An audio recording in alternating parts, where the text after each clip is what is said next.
ওকে কই তুমি? Good morning student, how are you? Fine, I am also fine. আজকে তোমাদের আমি সেকেন্ড পেপার উপর একটা ক্লাস নেব, class 7 subject second paper use of আর্টিকেলের উপর। প্রথমে আমরা জেনে নেই যে আর্টিকেল কাকে বলে। তোমরা সবাই জানো, তারপর আমি একটু বলে নেই। আর্টিকেল এ এন দিকে আর্টিকেল বলে। আর্টিকেল কয় প্রকার? আর্টিকেল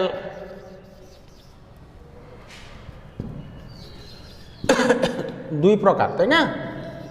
দুই প্রকার। কি কি? একটা হলো ইনডেফিনিট আর্টিকেল, আরেকটা হলো ডেফিনিট আর্টিকেল। Definite article. আজকে আমরা ইনডেফিনিট আর্টিকেল সম্বন্ধে প্রথমে আলোচনা করব, সময় পেলে আমরা ডেফিনিট আর্টিকেলও আলোচনা করব। তো এখানে বলা হয়েছে ইউজ অফ আর্টিকেল, আর্টিকেলের ইনডেফিনিট আর্টিকেলের ব্যবহারটা আমরা দেখব। এ এনকে ইনডেফিনিট আর্টিকেল বলে তোমরা জানো, আর দিকে ডেফিনিট আর্টিকেল বলে। এখন আমরা ইনডেফিনিট আর্টিকেলের কয়েকটা ব্যবহার আমরা এখানে আলোচনা করব। প্রথমে আমরা যাই যে সাধারণত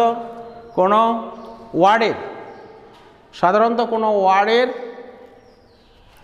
পূর্বে যদি ভাওয়েল থাকে,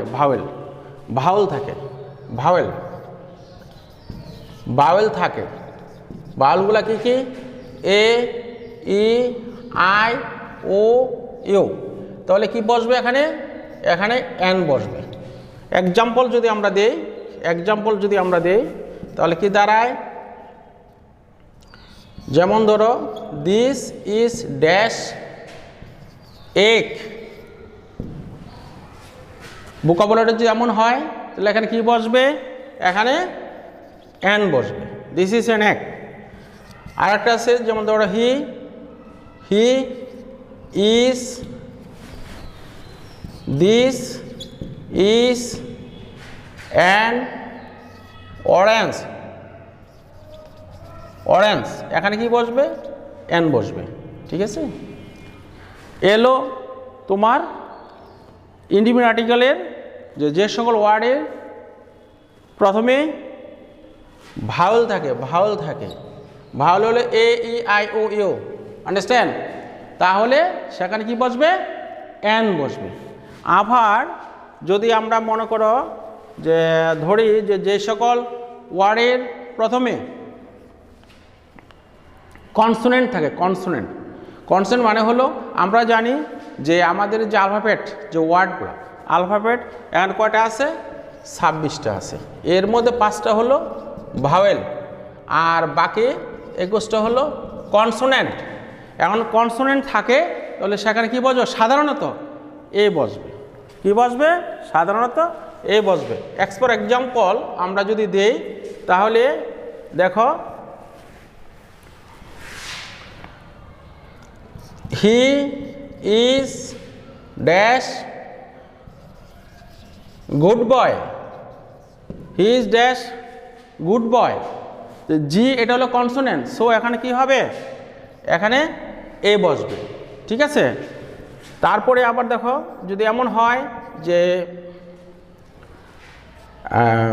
যেমন ধরো he is reading dash book. Beta কি হলো? কনসোনেন্ট। কি হলো? কনসোনেন্ট। তাহলে এখানে কি বসবে? এ বসবে। এইবার আসি আমরা যে এটার আবার কিছু ব্যতিক্রম আছে। হ্যাঁ, আর্টিকেলে ব্যতিক্রম আছে। যেমন ধরো এমন হয় যে আমি একটা সেন্টেন্স লিখি, নাম্বার 3। যেমন ধরো he is dash honest man. এখানে এসটা কিন্তু কনসোনেন্ট, কিন্তু ব্যতিক্রম হলো এই যে এমন কিছু আলফাবেট আছে, যে অক্ষর আছে, এবিসিডি অক্ষর আছে, যেগুলা উচ্চারণগতভাবে ভাওয়েলের মতো বোঝায়। যেমন এস, এটা উচ্চারণগতভাবে ভাওয়েলের মতো বোঝায়, কিন্তু কনসোনেন্ট। তাহলে কি হবে? এখানে এন বসবে। এইটার একটা সূত্র আছে, তোমাদের একটা সূত্র আমি দেখাই, তাহলে এখানে এন বসবে। আচ্ছা, এটা সূত্র দেখায়। যেমন ধরো এ, এটা মনে রাখবা। যেমন ধরো এর উচ্চারণ হলো কি হ, বাংলায় কি হ, ঠিক আছে। তো হয়ের ই হবে, ইংলিশটা কি হবে, হয়ের ইংলিশটা কি হবে, হ্যাঁ হ এচ, হ হ। তাহলে হ যদি হ না হয়ে এখানে কি হয়েছে অ, কারণ কি অনেস্টম্যান, অনেস্টম্যান, বুঝতে পারছো। তাহলে অনেস্টম্যান যদি অ হয় তাহলে ইংলিশ কি এ, এটা কি ভাওয়েল, দেখছো এটা ভাওয়েল, তাহলে কি হলো, তো ভাওয়েল মানে হলো এখানে কি হবে এন, দেখছো এই যে আমি গুল চড়ে দিলাম এন। সো এখানে কি হবে যে কখনো কখনো কতগুলা অ্যালফাবেট আছে, এবিসিডি অক্ষর আছে যেগুলি নাকি মানে কনসোনেন্ট হলো ভাওয়েলের মতো উচ্চারণ হয়, সেখানে কি হবে এন বসবে, ক্লিয়ার, এন বসবে। আবার দেখো আরেকটা নিয়ম দেখায়, এখানে হলো যেমন ধরো he is dash one eyed man, he is dash one eyed man, সে এক চোখ মানে খোঁড়া বা যাই বলি। তো এখন ও এটা হলো কি ভাওয়েল। আবার কতগুলি ভাওয়েল আছে যেগুলি মানে ওর উচ্চারণ যদি ও অরেঞ্জ, হ্যাঁ তাহলে কি হবে এখানে এই ভাওয়েলের মতো বুঝা না, এটা হলো কনসোনেন্ট বুঝা, তখন হবে এ। আর এখানে আরেকটা সংক্ষেপে একটা কথা বলে দেই, যদি কোনো শব্দ, যদি কোনো ওয়ার্ড ওয়ান থাকে, ওয়ানের বেলায় এ বসবে। আবার যদি এটা মনে করো যে এখানে যদি এমন হয় যে he is dash L B, এলটা কি, এলটা হলো কনসোনেন্ট, এলটা কি কনসোনেন্ট, কিন্তু এর উচ্চারণ হয়ে যায় ভাওয়েলের মতো আসে, যেমন এল এল এল এল, হ্যাঁ দেখছো, তাহলে কি এটা ভাওয়েলের মতো আসে। সুতরাং এখানে কি হবে, এখানে এ না হইয়া এন হবে। যেমন ধরো এটা একটা বিকল্প দেখায়, যেমন he is dash dash M A, তাহলে এম এটা কনসোনেন্ট, হ্যাঁ তাহলে কি হলো যে এটার এম উচ্চারণটা কিন্তু এম আসে, এম মানে এর উচ্চারণ আসে, আন্ডারস্ট্যান্ড, এর উচ্চারণ আসে। তাহলে কি হবে এখানে এর উচ্চারণ আসলে এখানে হবে তোমার ভাওয়েলের মতো হয়, এটা হলো ভাওয়েল, তখন এখানে হবে an, he is an M A.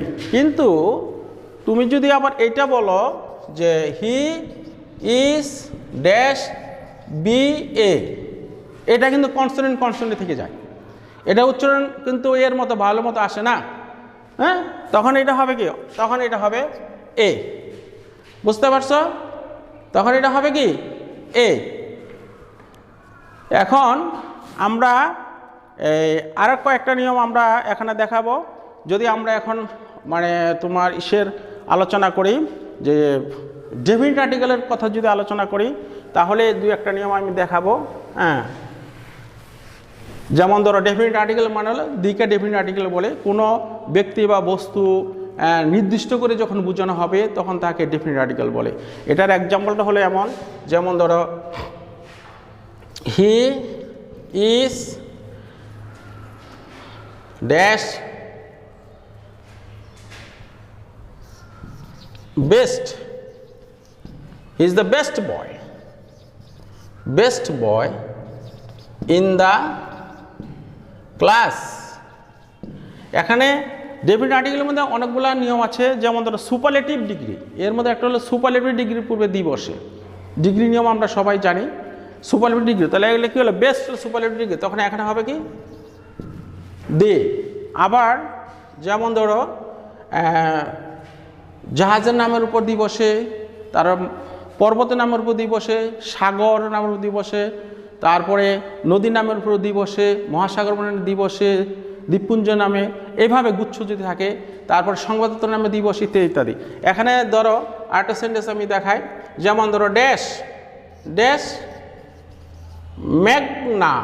Magna is a big river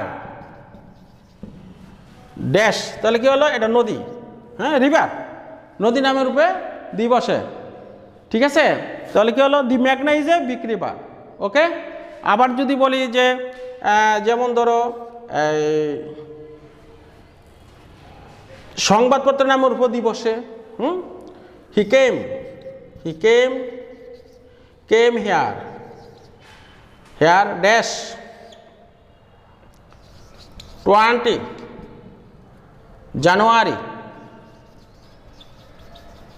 জানুয়ারি, যেমন ধরো 20 number, he came here dash, তারিখের নামের উপর দিয়ে বসে, ঠিক আছে।